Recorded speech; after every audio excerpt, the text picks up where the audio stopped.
Well, just down there from left to right, Lisa and I were walking along recently, and of course we were just below, and now we're just slightly above the runway.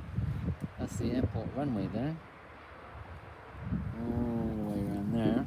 And this part here, as best I know from back where my finger is to the left, is the extension. I'm not sure when that extension was added.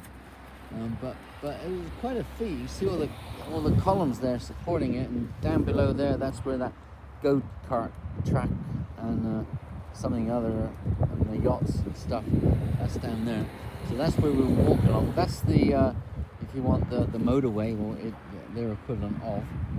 Funchal's off to the right, and so yeah, Najma and I, we walked from Machico over there to the airport to the right. So now we're slightly higher, different sort of perspective from here. I have to say about Madeira, I haven't touched upon this yet, or its airport. If you look at a map and you see where Madeira is in the Atlantic, it's a small little blob. And the winds come down from, I don't know, Canada or Greenland or somewhere. And so it can get pretty windy here. And of course there are a few mountains as well, so depending on the direction of the wind, I suppose, the wind can hit those mountains. So if you're on the other side of the mountains, then you're somewhat protected. There is surfing here. I'm guessing it's on the northwestern coast where a lot of those winds hit Madeira. I'm not totally sure about that. Yeah, so you can probably hear some of the wind now in the background. Anyway, one problem with that is the runway here. You can see how it is, and the other bit is kind of behind over there. But it's if you saw the video of when Najma and I was talking about the landing, and the plane was wobbling a little bit, and at the time I'm thinking, oh, this is a bit odd, this doesn't normally happen. And when the plane did land, then a lot of people started clapping. Madeira does have a reputation for being one of those places where the landings can be tricky, and we did meet a couple a few days ago, and they couldn't land, and the plane went down to the Canary Islands, and I don't know if it actually landed there, or if it just went there and then came back when it was okay to land.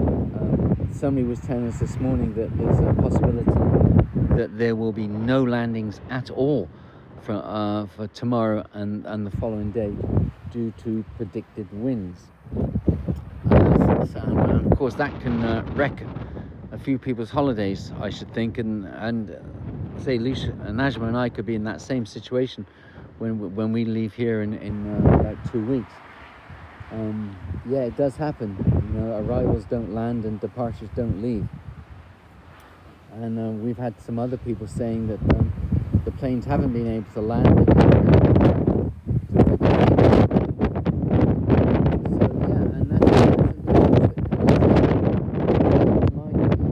Videos of planes. Whoa! So you can really hear that the wind pick up there. So you can imagine some planes coming in to land over there. The wind can be sort of, you know, throwing them about a bit. So yeah, for some of you. So if some of you are in that situation where an arrival and a departure delay can cause you serious problems, then you might want to think about not coming to Madeira anyway. But you know, pros and cons to everything and everywhere, I suppose. Anyway, so we're just parked. We just picked that thing up this morning. Although we might be exchanging it the day after tomorrow for something else. We'll see. Anyway, so yeah, more hills. Madeira very hilly, of course. This one's an automatic, so it means that Najma can drive it. Not sure about the hills though. You've got to be a little bit careful with that. Anyway, right. So there is a plane coming in 10 minutes. looking at the windsock there, you see the wind's coming from the left to the right, which means that the landings are going to be from the right to the left into the wind, because the wind would act as a brake.